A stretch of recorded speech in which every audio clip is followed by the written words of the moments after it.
तर हाय काही शुभ सकाळ. तर आपली सकाळ गुडगुडच असते, तुमची पण सकाळ जाऊ द्या. तर आजचा दिवस कसा आहे तो तुम्हाला मी दाखवते. चला मग. देवाची बत्ती गेली फॅन लावण्यामुळे. आणि हे माझे स्वामींचं दर्शन घेतलं आणि निघाली माझ्या कामाला. तर चला मग, आता दुपार झाली, आपला लंचचा टाईम झाला. टिफिन आणलेला मस्तपैकी. दुसरं मस्तपैकी काय आणणार, पोळी भाजीचाच मस्त स्वाद केला. तोंडात बोटं चाटून भाजी खाल्ली. आणि संध्याकाळ झाल्यावर मी फिश मार्केटला म्हणजे काय, फिश तर आपल्याला हवंच. फिशशिवाय आपल्याला जमत नाही. रोज रोज कोण खायली फिश.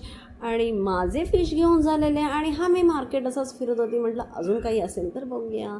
तर हा आहे आमचा डोंबिवलीचा वेस्टचा मार्केट आहे, फिश मार्केट. एवढा भारी आहे ना, सगळे फिश मिळतात इकडे. तुम्ही पण जाऊन बघा डोंबिवली वेस्टला. तर वेस्टवरून आम्ही आता झाले, फिश माझे घेऊन झाले. आणि मी निघाले नारळाच्या शोधात.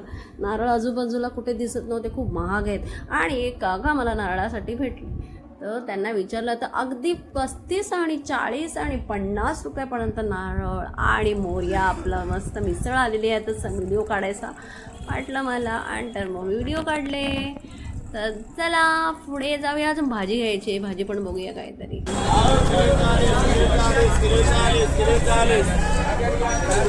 भैया कोथिंबीर कैसे है, कितना है जोड़ी का?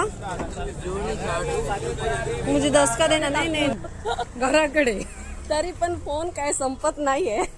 अरे वाईस ठेव, तू वाईस ठेव. Bye bye.